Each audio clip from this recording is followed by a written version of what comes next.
Hello friends, last class रे आमे Somvanshi dynasty कथा पढ़िथिले। एबे तापरे आ गोटे इंपोर्टेंट डायनास्टी आसिला that is called Suryavanshi dynasty. और सूर्यवंशी रूलर ताको इंपेरियल गंग डायनास्टी भी कुहा जाए। जो माने कि 1038 रु 1435 पर्यंत रूल करथिले। ऑलमोस्ट अराउंड 400 इयर्स से माने एटी रूल करथिले। एई टाइम रे ओडिसा रे बहुत कि चेंजेस आस्तिला, socially, culturally, religious changes, architecture, art, books, authors, ଏମିତି ବହୁତ ସାରା ଚେଞ୍ଜେସ୍ ଆସିଥିଲା ଆଉ ବହୁତ ନୂଆ ନୂଆ ଜିନିଷ ଦେଖିବାକୁ ମିଳିଥିଲା। This dynasty is very important. ଆଉ ସେଥିପାଇଁ କି ଆଉ ଏକ୍ସାମ ପଏଣ୍ଟ ଅଫ ଭ୍ୟୁରୁ ବି ଏଇଟା ବହୁତ ହି ଇମ୍ପୋର୍ଟାଣ୍ଟ।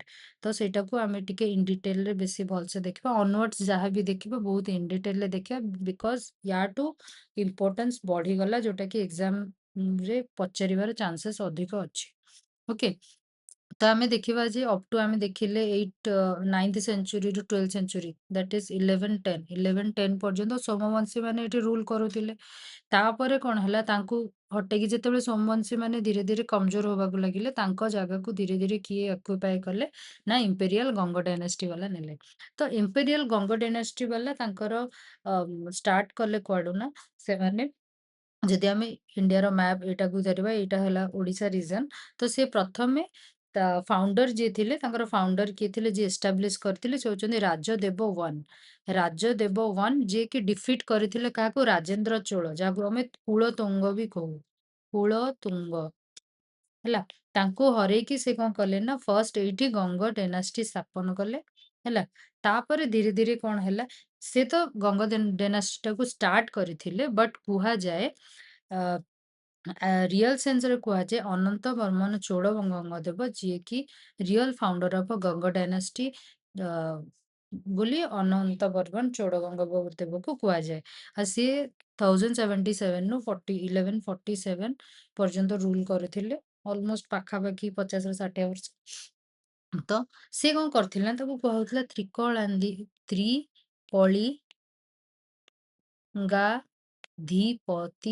ଏଟାକୁ ସନ୍ଧି ଯଦି କରିବା କଣ ହବ, ତ୍ରିକଳିଙ୍ଗ ଅଧିପତି। ହେଲା, କଣ ପାଇଁ କୁହାଥିଲା, କାରଣ ସେ ତିନିଟା ପାର୍ଟକୁ, ଉତ୍କଳ, କଙ୍ଗୋଦ ଆଉ ଗୋଟେ ହେଲା କଳିଙ୍ଗ, ଏଇ ଯୋଉ ଛୋଟ ଛୋଟ ଏରିଆ ଆମେ ଜାଣିଛେ, କଙ୍ଗୋଦ ମଣ୍ଡଳ ଏଇଟା କୁହାହଉଥିଲା, କଳିଙ୍ଗ ଏଇଟା କୁହାହଉଥିଲା, ଉତ୍କଳ ଏଇଟା କୁହାହଉଥିଲା। ତ ସବୁକୁ ୟୁନିଫାଏ କରିକି ସେ ଟୋଟାଲ ଗଙ୍ଗ ଡାଇନାଷ୍ଟିର ପ୍ରତିଷ୍ଠା କରିଥିଲେ, ତାଙ୍କୁ ସେଥିପାଇଁ କି ତ୍ରିକଳିଙ୍ଗାଧିପତି କୁହାଯାଉଥିଲା। ତ ତାପରେ ସେ ଧୀରେ ଧୀରେ ତାଙ୍କର ସେଟା, ତାପରେ ସେ ବ୍ୟଙ୍ଗିୟ ଅକ୍ତିଆର କଲେ। ଏଇଠି ଗୋଟେ ଇମ୍ପୋର୍ଟାଣ୍ଟ ଇନସ୍କ୍ରିପସନ ଦେଖିବା, ସେଟା ହଉଛି କର୍ଣ୍ଣି ପ୍ଲେଟ ଇନସ୍କ୍ରିପସନ। କର୍ଣ୍ଣି ପ୍ଲେଟ ଇନସ୍କ୍ରିପସନ, ଯିଏକି କହୁଛି ଯେ ଚୋଡଗଙ୍ଗ ଦେବ କଣ କରିଥିଲେ ନା, ଚୋଡଗଙ୍ଗ ଦେବ ଅକ୍ୟୁପାଇଡ ଭେଙ୍ଗି। ଭେଙ୍ଗି କାହା ଅକ୍ତିଆର ଥିଲା, ଫ୍ରମ ଚୋଳଜ। ଭେଙ୍ଗି କୋଉ ରିଜନ ଟା କୁହାହଉଛି, ଏଇ ରିଜନ ଟାକୁ। ଏଇଠି ଗଙ୍ଗ ଡାଇନାଷ୍ଟି ଟା ସ୍ଥାପନ ହେଲା, ଏଇଠି ହେଲା। ତ ଏଇ ପାଖ ଏରିଆଟା ହଉଛି ଭେଙ୍ଗି, ଏଟା ଆନ୍ଧ୍ରପ୍ରଦେଶ ରେ ଲାଇ କରୁଛି ବର୍ତ୍ତମାନ କହିବାକୁ ଗଲେ। ତ ଭେଙ୍ଗି କୁ ଜୟ କରିଥିଲେ।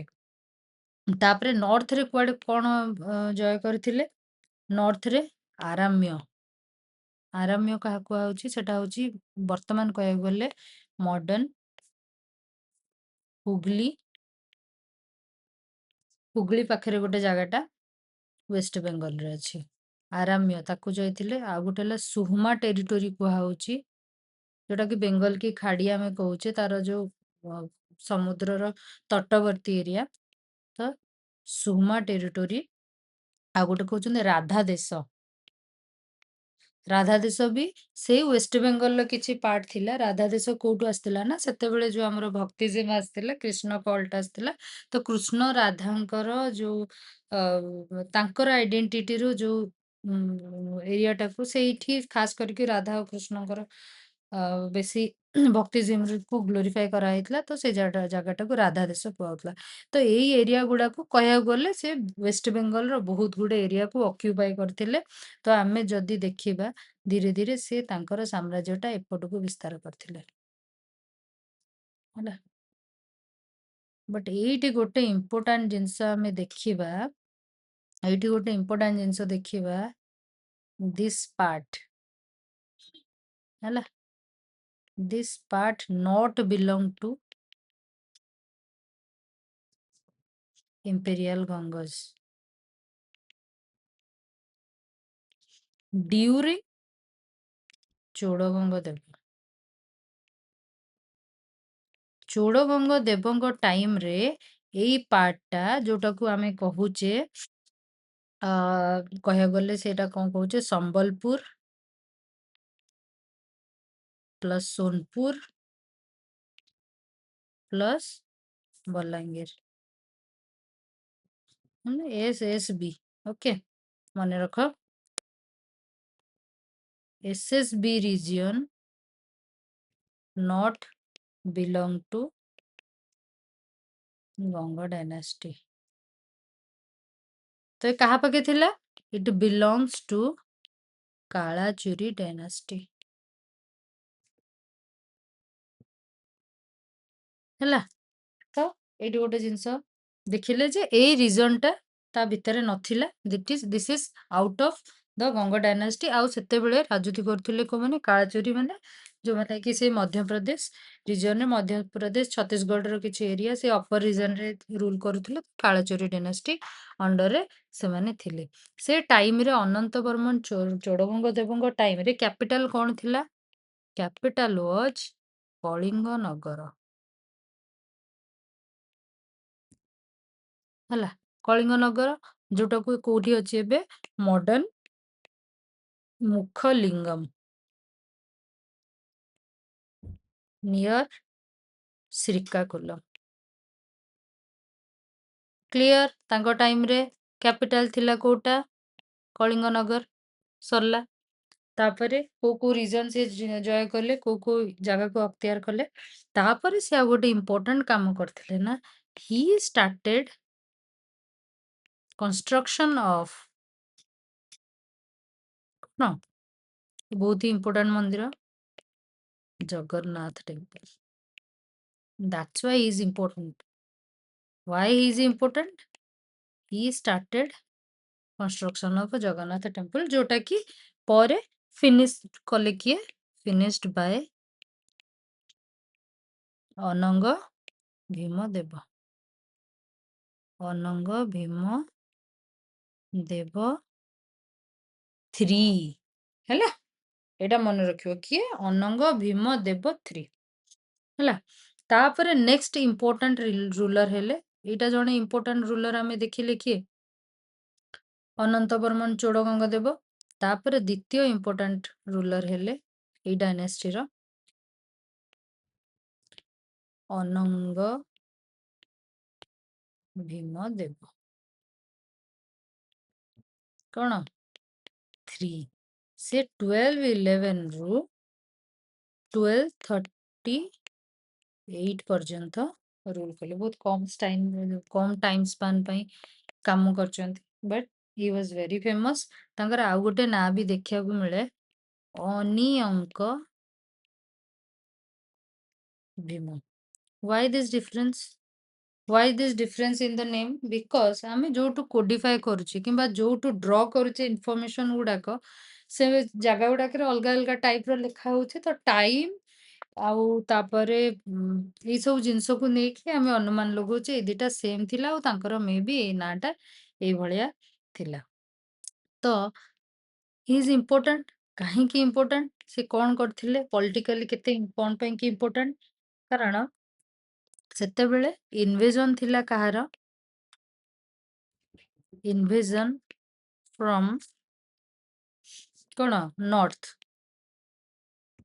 ବାଇ ମୁସଲିମ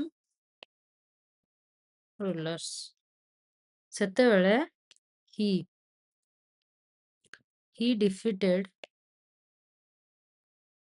he defeated Ghiyasuddin Iwaj ହେଲା he defeated Ghiyasuddin Iwaj and protected his territory that's why he was a powerful ruler ଯେ କି ତାଙ୍କର ଇଏଟାକୁ ମୁସଲିମ ଶାସକମାନଙ୍କଠୁ ବଞ୍ଚେଇକି ରଖିପାରିଥିଲେ। ଏଇଠି ଗୋଟେ ଇମ୍ପୋର୍ଟାଣ୍ଟ ଆସୁଛି, from where we get this information. we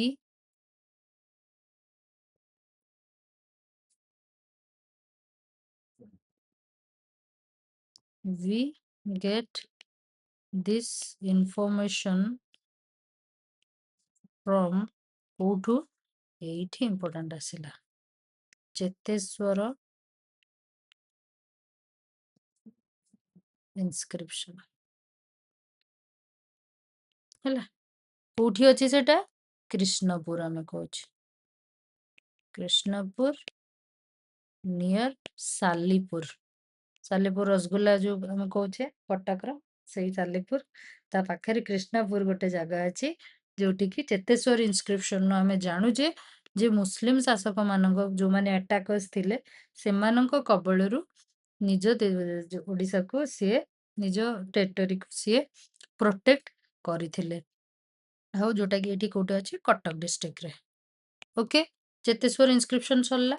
ତାପରେ ଦ୍ୱିତୀୟ କଥା ଆଉ ଗୋଟେ ଇମ୍ପୋର୍ଟାଣ୍ଟ, ଆମେ ଯୋଉ ପ୍ରିଭିୟସଲି କହୁଛୁ ଓଡିଶାର ଗୋଟେ ଇମ୍ପୋର୍ଟାଣ୍ଟ ପାର୍ଟ ଯୋଉଟା କି ଏସଏସବି ରିଜନ ଆମେ କହୁଥିଲେ, ଏସଏସବି ରିଜନ ସମ୍ବଲପୁର, ତାପରେ ସୋନପୁର ଆଣ୍ଡ ବଲାଙ୍ଗୀର, ସମ୍ବଲପୁର, ସୋନପୁର, ବଲାଙ୍ଗୀର, ସେଇ ଟ୍ରାକ୍ଟଟାକୁ ହି added this tract within Ganga empire ହେଲା। ଗଙ୍ଗ ବାଇ ଡିଫିଟିଂ କାହାକୁ?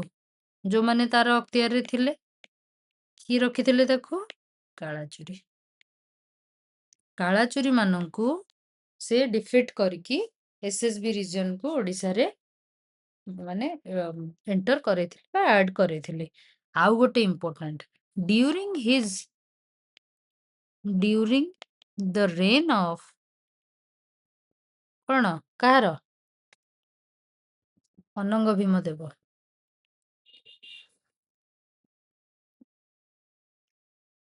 Anang Bhima Deva 3, the territory of Odisha extend from Ganga to, ସାଧାରଣତଃ ଗୋଦାବରୀ ଥାଏ, କିନ୍ତୁ ଏଠି ସେ ଗଙ୍ଗା ଗୋଦାବରୀ ଡେଇଁକି ଯାଇକି କୋଉଠି ପହଞ୍ଚିଥିଲେ? କୃଷ୍ଣା ରିଭର ପାଖରେ ହେଲା। ଯଦି ଆମେ ଇଣ୍ଡିଆ ମ୍ୟାପ ଦେଖିବା ହେଲା, ତ ଏଟା ହେଲା ଗଙ୍ଗା ରିଭର, ହେଲା କୃଷ୍ଣ ରିଭର। ଏଇ ଗୋଟାକ ଏରିଆକୁ ଅକ୍ୟୁପାଇ କିଏ କରିଥିଲେ? Imperial Ganga dynasty. ଏଇଠି ଆଉ ଗୋଟେ ଇମ୍ପୋର୍ଟାଣ୍ଟ ଜିନିଷ ସେ କରିଥିଲେ, earlier important, earlier is capital was at Kalinganagar. He shifted capital from K Nagar to Abhinav, Varanasi, Cuttack. Okay, ଯୋଉଟା କି ଆମେ ମଡର୍ନ କଟକ ବୋଲି କହୁଛେ। ତ ୟା ପରେ ବହୁତ ବର୍ଷ ପର୍ଯ୍ୟନ୍ତ ଅପ ଟୁ 1948 ପର୍ଯ୍ୟନ୍ତ କଟକଟା ଓଡିଶାର ଯୋଉ ବିଜନେସ ଆଉ ଟ୍ରେଡ କ୍ୟାପିଟାଲ ହେଇକି ରହିଲା। ତ ସେ କିଏ? ନା ଅନଙ୍ଗ ଭୀମଦେବ 3, ଅନଙ୍ଗ ଭୀମଦେବ 3 ସିଫ୍ଟ କରିଥିଲେ କଳିଙ୍ଗ ନଗରରୁ କ୍ୟାପିଟାଲଟା କୋଉଠିକି? ଅଭିନବ, ବାରାଣାସୀ, କଟକ। ଏଇଠି ଷ୍ଟାର ମାରିଦିଅ। ହୁ ସିଫ୍ଟେଡ କଳିଙ୍ଗ ନଗର ଟୁ ଅଭିନବ, ବାରାଣାସୀ, କଟକକୁ କିଏ ସିଫ୍ଟ କରିଥିଲେ? ଅନଙ୍ଗ ଭୀମଦେବ 3 ହେଲା। ଏତିକି ହେଲା ଇମ୍ପୋର୍ଟାଣ୍ଟ। ତାପରେ ଆଉ ଗୋଟେ ହେଲା ନରସିଂହ ଦେବ ଆସିଲେ। ନରସିଂହ ଦେବ କଣ ପାଇଁ ଇମ୍ପୋର୍ଟାଣ୍ଟ? ନା 1238 ରେ 64 AD ପର୍ଯ୍ୟନ୍ତ ସିଏ ରୁଲ୍ କରିଥିଲେ। ଆଉ 1250 ରେ ଆମର ୱାର୍ଲଡ ଫେମସ୍ ସପ୍ତ ଆଶ୍ଚର୍ଯ୍ୟ କଣ ବନା ହେଇଥିଲା? Black pagoda, sun temple, Konark. That's why he is important. Narasimhadeva 1250 ରେ ସନ୍ ଟେମ୍ପଲ୍ କୋଣାର୍କ ବନେଇଥିଲେ। ଏଇଠି ଗୋଟେ ଜିନିଷ ମୁଁ ରହିଗଲା, ସେ ଯୋଉ ଗଙ୍ଗାରୁ ଗୋଦାବରୀ ପର୍ଯ୍ୟନ୍ତ ତାଙ୍କର ଏକ୍ସଟେନସନ୍ ଥିଲା ବୋଲି ତାର ପ୍ରମାଣ ଆମେ କୋଉଠୁ ପାଉଛେ? ଦେର୍ ଇଜ୍ ଏ ଇନସ୍କ୍ରିପସନ୍, କଣ? ଆଲାଲାନାଥ ଟେମ୍ପଲ୍ ଇନସ୍କ୍ରିପସନ୍, ହେଲା। ଆଲାଲାନାଥ ଟେମ୍ପଲ୍ ଇନସ୍କ୍ରିପସନ୍, ଯୋଉଟା କି ବର୍ତ୍ତମାନର କାଞ୍ଚିପୁରମରେ ଅଛି। କାଞ୍ଚିପୁରମରେ ଅଛି। ସେଇଠୁ ଆମେ ପାଉଛେ ଯେ ସେ ଅପ୍ ଟୁ କ୍ରିଷ୍ଣା ପର୍ଯ୍ୟନ୍ତ, କ୍ରିଷ୍ଣା ରିଭର ପର୍ଯ୍ୟନ୍ତ, ଏଇଟା ହଉଛି କଣ? କ୍ରିଷ୍ଣା ରିଭର, ଏଇଟା ହଉଛି ଗଙ୍ଗା ରିଭର। ତ ଏଇଠୁ ଏତକ ପର୍ଯ୍ୟନ୍ତ ତାର ଏକ୍ସଟେନସନ୍ ଥିଲା ବୋଲି। ତ ଇନସ୍କ୍ରିପସନ ନାଁ କଣ? ଆଲାଲାନାଥ ଟେମ୍ପଲ୍ ଇନସ୍କ୍ରିପସନ୍। ଓକେ, ସରିଲା। ତାପରେ ଆମେ ଦେଖିବା ତାଙ୍କର ଆଡମିନିଷ୍ଟ୍ରେସନ। ଆଡମିନିଷ୍ଟ୍ରେସନ କେମିତି ଥିଲା? ଏ ଟର୍ମ ଗୁଡାକ ଇମ୍ପୋର୍ଟାଣ୍ଟ, କାରଣ ହୁଏତ ଏ ଟର୍ମ ଗୁଡା ପଚାରି ଦେଇଥିବ, କହିବ ଏଇଟା ଗୋଟେ କଣ, ହେଲା, କି ସଜେଇକି ଲେଖ, ତ ଏଇଭଳିଆ ଜିନିଷ ଗୁଡା। ତ ଆମେ ଦେଖିବା ଯେ ତ୍ରିବର୍ଗ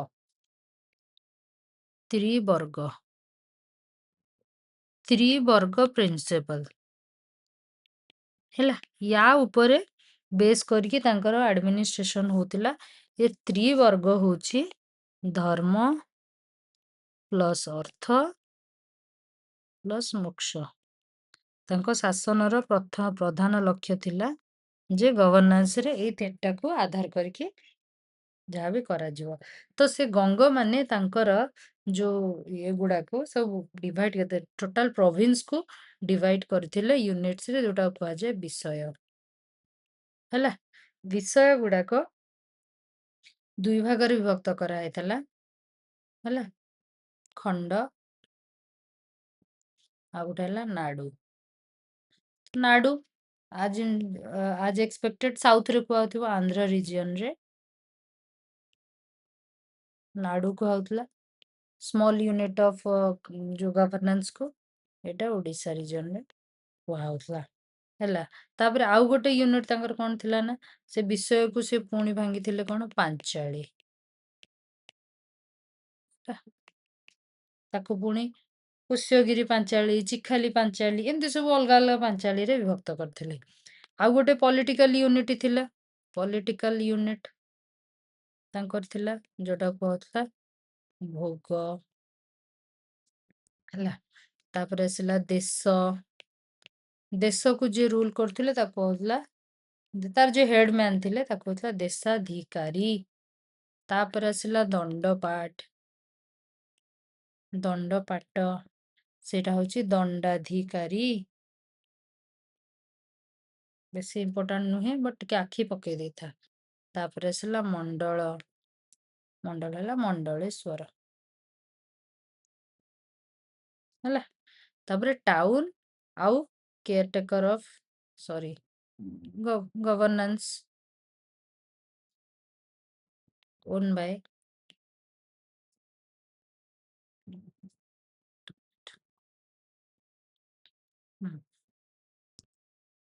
ଟାଉନ ଆଣ୍ଡ ସିଟିଜ କୁ ଯୋଉମାନେ ଦେଖୁଥିଲେ, ହେଲା, ହୁ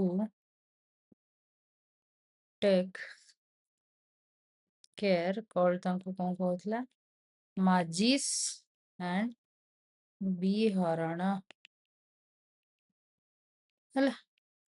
ତ ଏଇଗୁଡା ହଉଛି ତାର ପଲିଟିକାଲ ୟୁନିଟ୍। ସେ ଛୋଟ ଆମେ ଖାଲି ଟର୍ମ ଗୁଡା ମନେ ରଖିବା, ବିଷୟ, ଖଣ୍ଡ, ନାଡୁ, ପାଞ୍ଚାଳି, ଦେଶ, ଭୋଗ, ତାପରେ ଦଣ୍ଡପାଠ, ମଣ୍ଡଳ, ତାପରେ ମାଜି, ଏଇଗୁଡା ସବୁ ହଉଛି କଣ?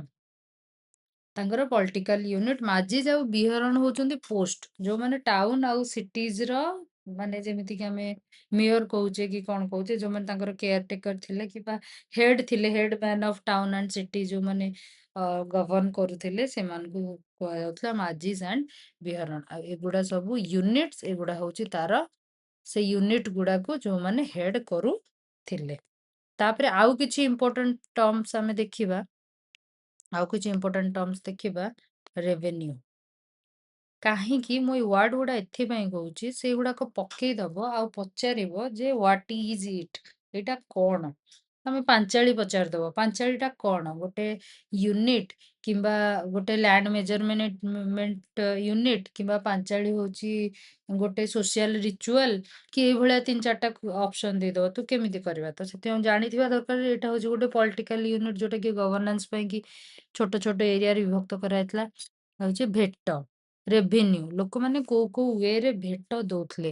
ଭେଟ ଆମେ ଓଡିଆରେ ଏବେ ବି ଦେଖୁଛେ, ଭେଟ ବୋଲି ଗୋଟେ ଶବ୍ଦ ଅଛି।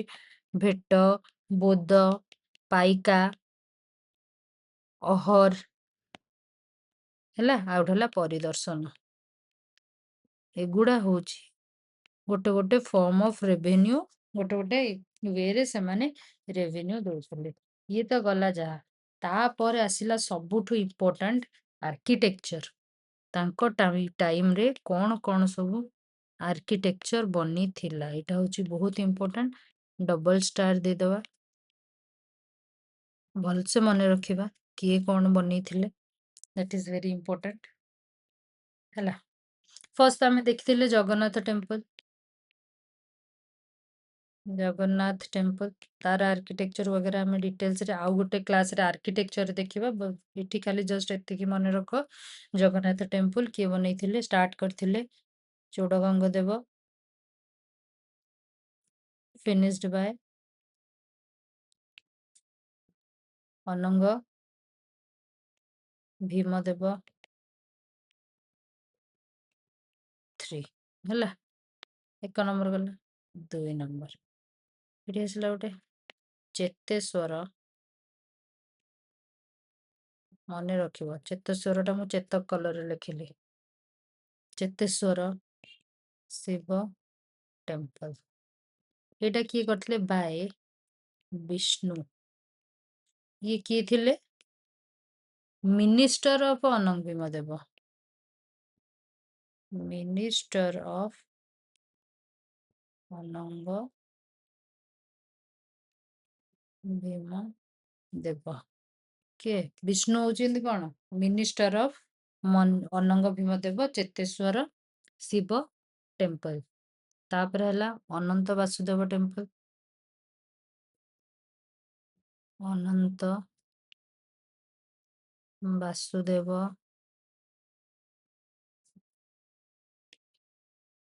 ଟେମ୍ପଲ। ଏଟା କିଏ ବନେଇଥିଲେ?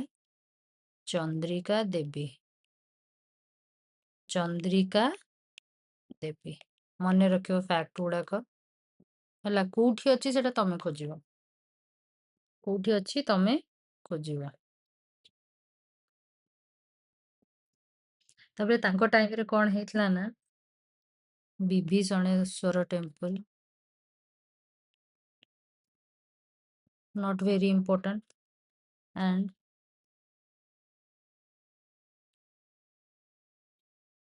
ଅନନ୍ତ Vasudeva temple added to the gate of Lingaraj temple. Lingaraj temple ର ଗେଟ୍ ରେ ଅନନ୍ତ ବାସୁଦେବ ଟେମ୍ପଲ ଆଉ ବିଭୀଷଣେଶ୍ଵର ଟେମ୍ପଲ ଆଡ୍ କରା ହେଇଥିଲା। ହେଲା, ତାପରେ ସନ୍ ଟେମ୍ପଲ ତ ଆମେ ଜାଣିଲେ। ସନ୍ ଟେମ୍ପଲ କୋଣାର୍କ କିଏ ବନେଇଥିଲେ? ନରସିଂହ ଦେବ 1। ତାପରେ ସିଏ ଆଉ କଣ କରିଥିଲେ? ନାଟ ମଣ୍ଡପ ଆଡ୍ କରିଥିଲେ।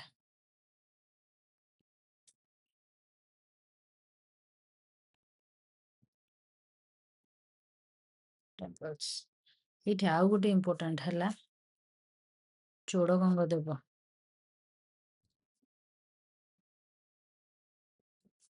built several ଫୋର୍ଟସ୍ ଫୋର୍ଟସ୍ ମାନେ କଣ? ଦୁର୍ଗ। ଦୁର୍ଗ କାହିଁକି କରାଯାଏ? ଆମ ଟେରିଟୋରିକୁ ସୁରକ୍ଷା ଦେବା ପାଇଁ କି। ସେ କଣ ସବୁ ଫୋର୍ଟ ବନେଇଥିଲେ? ଗୋଟେ ହେଲା ଜୟପୁର ଫୋର୍ଟ। ଫୋର୍ଟକୁ କୁହାଯାଉଥିଲା କଣ? କଟକ। ହେଲା, Jaipur Katak, Amaravati Katak. Don't be confuse, ଯେମିତି ନାଁ ଦେଇଛି ମାନେ ଏଗୁଡା ସବୁ ହଉଛି ଗୋଟେ ଗୋଟେ ଫୋର୍ଟ ଯୋଉଟା କି ସେମାନେ ବନେଇଥିଲେ to protect their territory. Choudwar Katak, and here the spelling is KATAK. Saranggarh Katak, Saranggarh Katak. ହେଲା, ତ ଏଇ କଟକ ମାନେ ହଉଛି ଗୋଟେ ଗୋଟେ ମିଲିଟାରୀ କ୍ୟାଣ୍ଟନମେଣ୍ଟ। ହେଲା, ସେଇଠୁ ହିଁ ଯୋଉ କଟକ ସିଟିର ନାଁଟା ବି ସେଇଠୁ ହିଁ ଆସିଛି। ଦିସ୍ ଇଜ ଏ ମିଲିଟାରୀ କ୍ୟାଣ୍ଟନମେଣ୍ଟକୁ ସଂସ୍କୃତ ଲାଙ୍ଗୁଏଜରେ କୁହାଯାଏ କଣ ନା? କଟକ। ହେଲା, ତ ତାଙ୍କ ଟାଇମରେ ଏଇଗୁଡା ସବୁ ବନା ହେଇଥିଲା। ବହୁତ ଇମ୍ପୋର୍ଟାଣ୍ଟ ଷ୍ଟ୍ରକ୍ଚର୍ସ ଯୋଉଟା କି ଏବେ ବି ଅଛି। ତ this things are very important, try to remember. ଆଉ definitely you have to remember, you don't have any other option. ତାପରେ ଆମେ ଦେଖିବା କିଛି ଇମ୍ପୋର୍ଟାଣ୍ଟ ବୁକ୍ସ ଯୋଉଟା କି ଏଇ ଟାଇମରେ ଲେଖା ହେଇଥିଲା। ସେମାନେ ଆର୍ଟ ଆଣ୍ଡ ଆର୍କିଟେକ୍ଚର ବହୁତ ହି ଭଲ ପ୍ୟାଟ୍ରୋନାଇଜ ଥିଲେ। ଦ୍ୟାଟ୍ସ ୱାଇ ସେଇ ଟାଇମରେ ବହୁତ କିଛି ଆମେ ଦେଖିବାକୁ ମିଳୁଛି। ହେଲା, ଏଇ books name, book author. Okay, don't be confuse ଏଟା ନାଁ କୋଉଟା ଆଉ ବହିର ନାଁ କୋଉଟା ଆଉ ମଣିଷର ନାଁ କୋଉଟା କନଫ୍ୟୁଜ ହବନି। Book and author Bhaswati, Bhaspati and Surya Siddhanta. Surya Siddhanta କିଏ ଆଣିଥିଲେ? ସତାନନ୍ଦ। ହେଲା, ସତାନନ୍ଦ ଭାସ୍ୱତୀ ଆଉ ସୂର୍ଯ୍ୟ ସିଦ୍ଧାନ୍ତ ଲେଖିଥିଲେ। ଆଉ ଗୋଟେ ଇମ୍ପୋର୍ଟାଣ୍ଟ, ଭେରି ଭେରି ଇମ୍ପୋର୍ଟାଣ୍ଟ, ଏକାବଳୀ କିଏ ଲେଖିଥିଲେ? ବିଦ୍ୟାଧର। ବିଦ୍ୟାଧର। ଓକେ, ତାପରେ ହେଲା ସ୍ମୃତି ରାଇଟର୍ସ। କାହାକୁ କୁହାଯାଏ? ସ୍ମୃତି ରାଇଟର୍ସ କାହାକୁ କୁହାଯାଏ? ଶ୍ରୀଧରାଚାର୍ଯ୍ୟ, ଶ୍ରୀଧରାଚାର୍ଯ୍ୟ ଆଣ୍ଡ ନୀଲମ୍ବାଚାର୍ଯ୍ୟ। ଓକେ, ତାପରେ ଏଇଠି ଇମ୍ପୋର୍ଟାଣ୍ଟ ଆସିଲା ଗୀତ ଗୋବିନ୍ଦ। ଗୀତ ଗୋବିନ୍ଦ ବହୁତ ହି ଇମ୍ପୋର୍ଟାଣ୍ଟ। ଷ୍ଟାର ଏଗେନ୍ ଷ୍ଟାର ଲେଖିଥିଲେ କିଏ? ଜୟଦେବ। ଡ୍ୟୁରିଂ ରାଘବ and ରାଜୱାନ। ସେ କହିବା କଥା ଯେ ରାଘବ ଆଉ ରାଜରାଜ ୱାନ ଯେତେବେଳେ ସେଠି ରାଜା ଥିଲେ, ତାଙ୍କ ରାଜୁତି ସମୟରେ, ରାଜରାଜ ଟୁ ଆକ୍ଚୁଆଲି, ତାଙ୍କ ରାଜୁତି ସମୟରେ ଗୀତ ଗୋବିନ୍ଦ ଲେଖା ହେଇଥିଲା। କିଏ ଲେଖିଥିଲେ? ଜୟଦେବ ଲେଖିଥିଲେ। ଯୋଉଟା କି ଆମେ କୋଉଠୁ ଦେଖିବାକୁ ମିଳୁଛେ? ଜଗମୋହନ, ଲିଙ୍ଗରାଜ ଟେମ୍ପଲର ଜଗମୋହନରୁ ଏଇ ପ୍ରୁଫଟା ଆମେ ମିଳୁଛେ। ହେଲା, ଜୟଦେବଙ୍କର ଡେସ୍କ୍ରିପସନ ଗୁଡା ଆମକୁ ଦେଖିବାକୁ ମିଳୁଛି। କୋଉଠି କୋଉଠି ଦେଖିବାକୁ ମିଳୁଛି? ଜଗମୋହନ ଅଫ ଲିଙ୍ଗରାଜ ଟେମ୍ପଲ ଆମକୁ ଏଗୁଡା ଦେଖିବାକୁ ମିଳୁଛି। ଗଲା, ତାପରେ ଏଟା କେତେ ନମ୍ବର ଥିଲା? ନମ୍ବର ଦେଇନି। 1 2 3 4, 5 ନମ୍ବରରେ ହେଲା ସାହିତ୍ୟ ଦର୍ପଣ। ସାହିତ୍ୟ ଦର୍ପଣ କିଏ ଲେଖିଥିଲେ? ବିଶ୍ୱନାଥ କବିରାଜ। ବିଶ୍ୱନାଥ କବିରାଜ ସାହିତ୍ୟ ଦର୍ପଣ ଲେଖିଥିଲେ। ତାପରେ ଶ୍ରଦ୍ଧା ପଦ୍ଧତି, ଦ ମେଥଡ ଅଫ ପୂଜା ଯୋଉ କହନ୍ତି ଶ୍ରଦ୍ଧା, ସେଟା କିଏ ଲେଖିଥିଲେ? ବାଜପାଇ। ହେଲା, ତାପରେ ସ୍ମୃତି ସମୁଚ୍ଚୟ କିଏ ଲେଖିଥିଲେ? ଶଙ୍ଖଧାରା।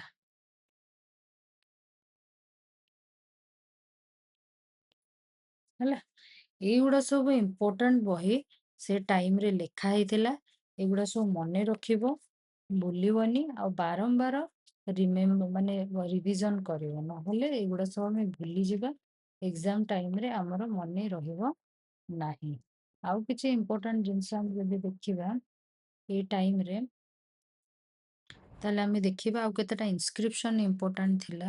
ସମ୍ ଇମ୍ପୋର୍ଟାଣ୍ଟ ସୋର୍ସେସ୍, ହେଲା, ଯୋଉଠିକି ଆମେ ଇନଫର୍ମେସନ ପାଉଛେ about this imperial Ganga dynasty। ଗୋଟେ ହେଲା କେନ୍ଦୁ ପାଟନା ପ୍ଲେଟ୍ ଇନସ୍କ୍ରିପସନ, ଯୋଉଟା କି କହୁଛି ଯେ ନରସିଂହ ଦେବ ମୁସଲିମ ଆର୍ମିକୁ ଡିଫିଟ୍ କରିଥିଲେ। ତ ସେଟା କେନ୍ଦୁପାଟନା ପ୍ଲେଟ୍ ଇନସ୍କ୍ରିପସନ। ଆଉ ଗୋଟେ ହେଲା ରୋନାକି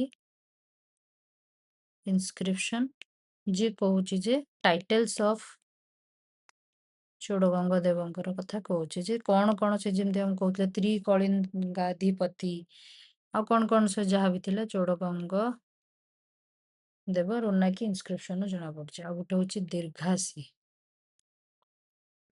ଇନସ୍କ୍ରିପସନ, ରହିଲା କମରନାଭା କପର ପ୍ଲେଟ୍ ଇନସ୍କ୍ରିପସନ। ହେଲା, ଏଇ ନାଁ ଗୁଡା ଦେଖିଲେ ଆମେ ଜାଣିପାରିବା। ଯଦି କିଛି ଅପ୍ଟ ଆଉଟ୍ କରିବା ପାଇଁ କହିଥିବ ଯେ କୋଉ ଇନସ୍କ୍ରିପସନ ଜଣା ପଡୁଛି, ଆମେ ଯେତେବେଳେ କିଛି ଇନଫର୍ମେସନ ନଥିବ ଏଇଭଳିଆ ଆମେ କିଛି ଗୋଟେ ଗେସ୍ ୱାର୍କ କରିକି ଆନ୍ସର ତକ ପହଞ୍ଚି ପାରିବା। That's why this informations were very. ଆଉ କଣ ବୁକ୍ସ କଣ ଥିଲା ଯୋଉଠୁ ଆମେ ପାଉଛେ ଯେ from where we get information about imperial Ganga dynasty। IGD एठू पाइजे कौन बुक्स है, गोटे कौन मादल पांजी रे लिखाई तबाकती नसीर, टर्किश मान द्वारा लिखाई तारीखी फिरोज शाह तुगलक हेतिबो।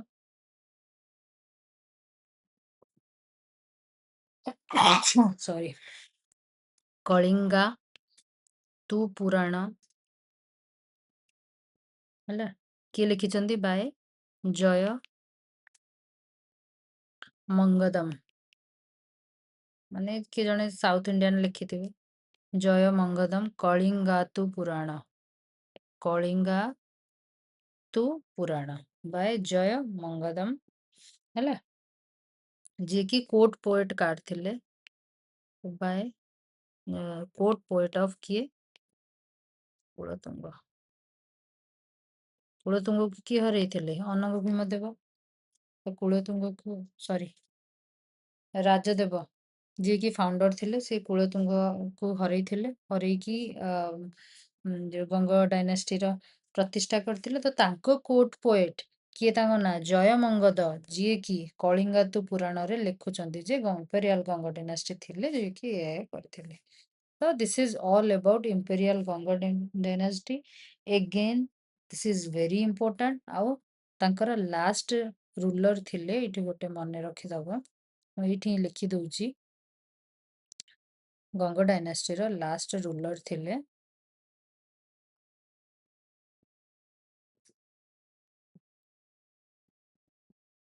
ହେଲା 1435 रे ତାଙ୍କର ଲାଷ୍ଟ ରୁଲର ଥିଲେ ଭାନୁଦେବ 4। ଭାନୁ ଦେବ। ତାପରେ ଯୋଉ ଗଜପତି ଡାଇନାଷ୍ଟି ବାଲା ଆସିବେ ୟାକୁ ହରେଇକି ୟାକୁ ହଟେଇକି ତାପରେ ଆସିବେ ଲାଷ୍ଟ ରୁଲର 1435 ବେଳକୁ ତାଙ୍କର ଡାଇନାଷ୍ଟିର ଅଲମୋଷ୍ଟ ସମାପ୍ତି ହେଇ ଆସିଲା ଆଉ ତାକୁ ଟେକ୍ ଓଭର କଲେ ଆମର ଗଜପତି ଡାଇନାଷ୍ଟି। ତ ନେକ୍ସଟ କ୍ଲାସରେ ଆମେ ଡିସ୍କସନ କରିବା ଗଜପତି ଡାଇନାଷ୍ଟି କଥା ଯିଏକି ଅପ୍ ଟୁ ଆଫଗାନ ମାନେ ରହିଲା ପର୍ଯ୍ୟନ୍ତ ଆକ୍ଟିଭ ଥିଲେ। ତାପରେ ଧୀରେ ଧୀରେ ଆଫଗାନ ଆସିବେ, ଆଫଗାନ ପରେ ମୁଗଲସ ଆସିଲେ, ମୁଗଲସ ପରେ ବ୍ରିଟିଶ ମାନେ ଟେକ୍ ଓଭର କଲେ, ଯୋଉଠି ମଧ୍ୟ ଯୁଗର ଶେଷ ହେଲା ଆଉ ଆଧୁନିକ ଯୁଗ ଆରମ୍ଭ ହେଲା, ଯୋଉଟା କି ଆମେ ବ୍ରିଟିଶ ମାନଙ୍କର ଇନଭେଜନ 1803 ମସିହାରୁ modern modern history of Odisha ବୋଲି ଦେଖୁଛି। Thank you. I hope I can deliver what I wanted to. Uh, next class ଦେଖିବା।